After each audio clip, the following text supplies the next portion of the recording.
बेहाला की गलियों में आज भी शाम ढलते ही एक अजीब सी खामोशी पसर जाती है।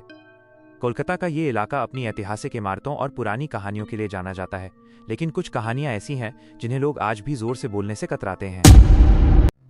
कोलकाता के बेहाला इलाके की ये कहानी आज भी वहां के बुजुर्गों के बीच दबी जुबान में सुनाई जाती है।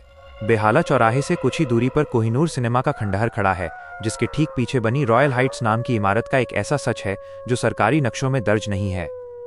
अरिंदम चटर्जी, जो कोलकाता के एक जाने माने पैरानॉर्मल इन्वेस्टिगेटर हैं, उनके पास 14 नवंबर की रात एक गुमनाम ईमेल आया।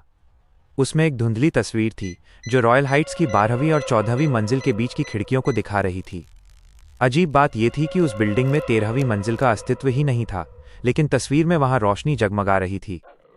अरिंदम अपने दोस्त और कैमरामैन समीर के साथ रात के ठीक 2:45 बजे वहां पहुंचे।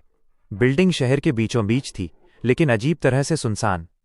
आसपास की बाकी इमारतों में लाइट्स थीं, मगर यहां सिर्फ एंट्रेंस पर एक टिमटिमाता बल्ब जल रहा था। गेट पर बैठे एक बूढ़े गार्ड ने उन्हें देखते ही पूछा, 13वीं मंजिल के लिए आए हो? दोनों एक पल के लिए रुक गए।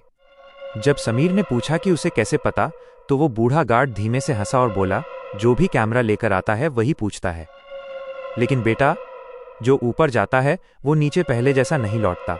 अरिंदम ने इसे सिर्फ माहौल बनाने की बात समझा और अपना कैमरा ऑन कर दिया।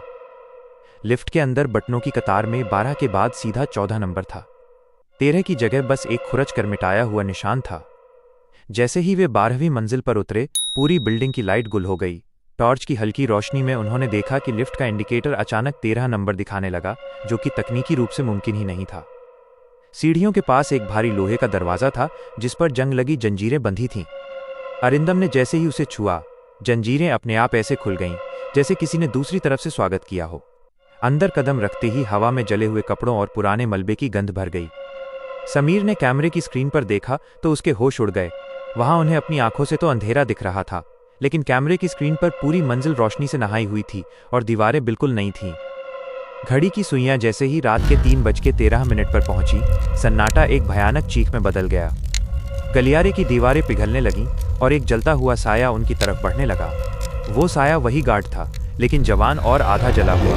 उसने अरिंदम की तरफ एक पुराना सिनेमा टिकट बढ़ाया, जिस पर तारीख थी 14 नवंबर 1994, वही दिन जब कोहिनूर सिनेमा की आग में दर्जनों लोग जिंदा जल गए थे। अरिंदम को समझ आ गया कि वे एक ऐसी याद के बीच फंसे हैं जो वक्त के साथ मिटना नहीं चाहती। उसने समीर का हाथ पकड़ा और उस न दिखने वाली खिड़की से नीचे अंधेरे में छलांग लगा दी। उन्हें लगा कि वे मर जाएंगे, लेकिन जब उनकी आंखें खुलीं तो वे बिल्डिंग के पीछे वाले कूड़े के ढेर पर पड़े थे।